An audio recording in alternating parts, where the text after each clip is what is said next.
Now ẹ jẹ́ ká sáré check power bank yìí. The major problem tó ní ni pé kò charge out, ó ń charging. So ọ̀pọ̀lọpọ̀ èèyàn ló ń béèrè pé báwo lèèyàn ṣe lè diagnose àwọn fóònù yìí so that àwọn power bank yìí so èèyàn máa lè mọ nǹkan tó ń ṣe. Irú eléyìí sí charging ní problem ẹ̀, kò ń ṣe charge out.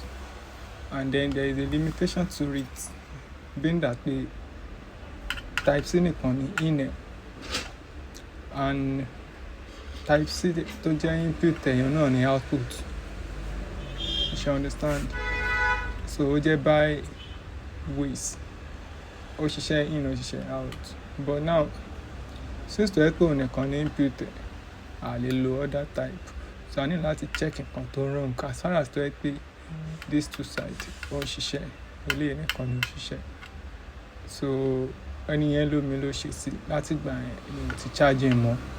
So now a máa ní láti open ká mọ nǹkan tó cause problem yẹn. Irú situation báyìí kò lè require changing of board or combining of board. Eléyìí ò lè require, mo are very sure the worst tó máa jẹ́ charging IC or kò jẹ́ this exact terminal, but whatever it is, there should be a solution to it.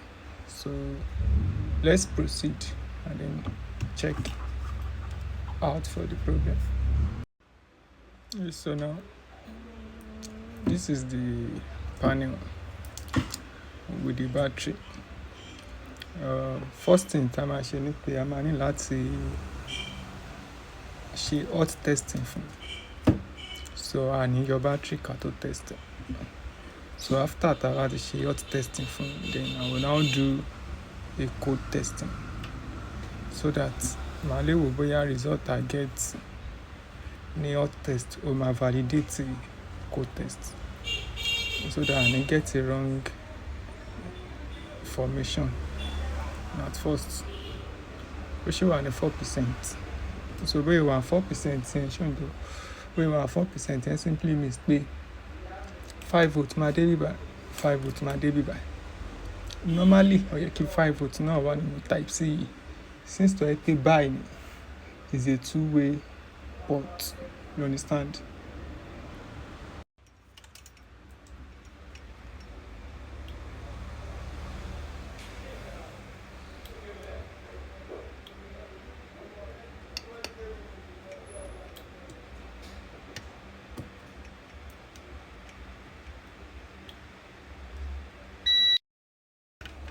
So now let's remove the battery. As you can see,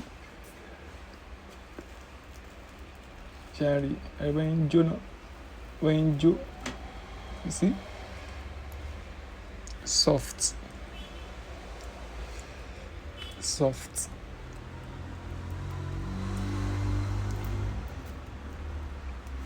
fast charging.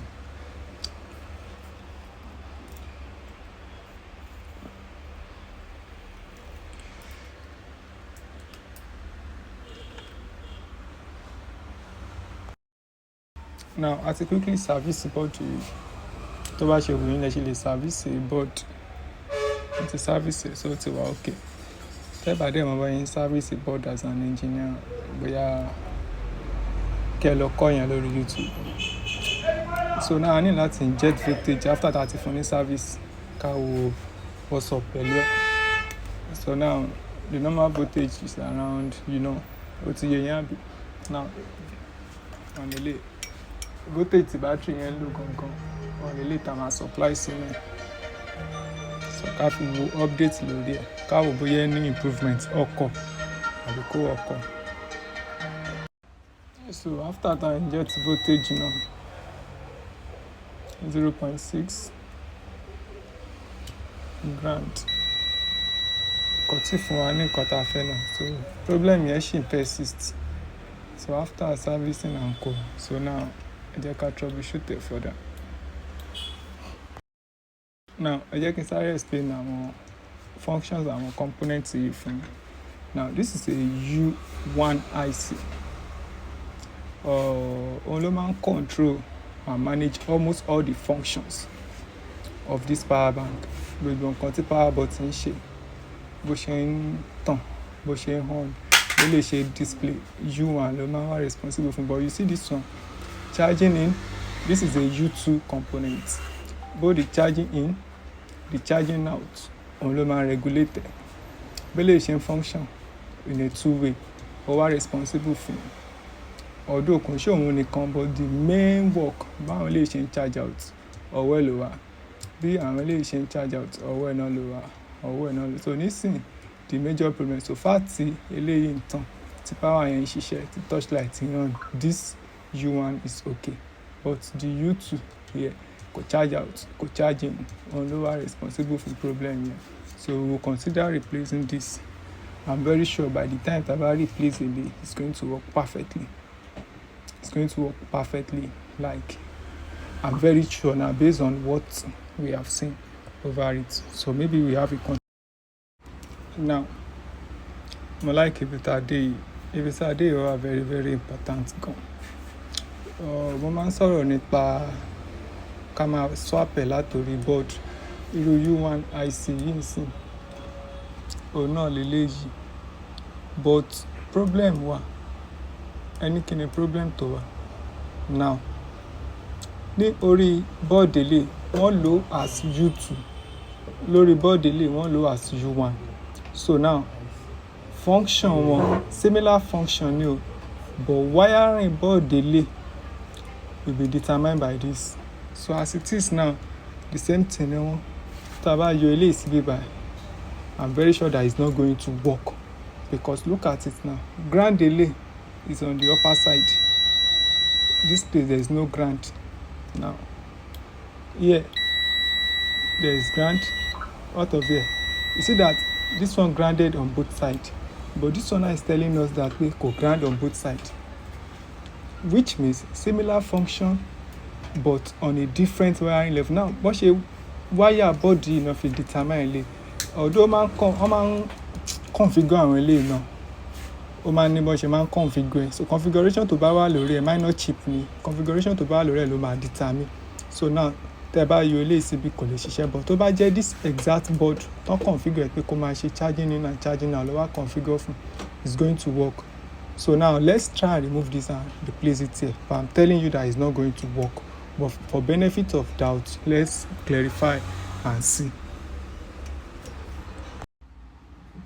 Now, mo ti yọ àwọn UI méjèèjì. Eléyìí la yọ ń bíbá. The other one tá yọ kúrò ní ilé ọ̀nì yìí. Command me stop. So now I'm going to transfer eléyìí síbi, but before I can transfer, mo máa read àwọn pin yìí kí n wo nǹkan tó similar ń bẹ, bóyá there is a way tá fi lè configure tó máa bá ṣiṣẹ́. Ká má tẹ̀ dààmú lọ far rárá. Mo ti sáré test ẹ̀ wò, kò tiẹ̀ bára wọn ṣiṣẹ́ rárá, kò tiẹ̀ relate. Kò ní pa sóde gan kéèyàn tó confirm. Mo lè testing mode lélẹ̀, kò tiẹ̀ relate rárá.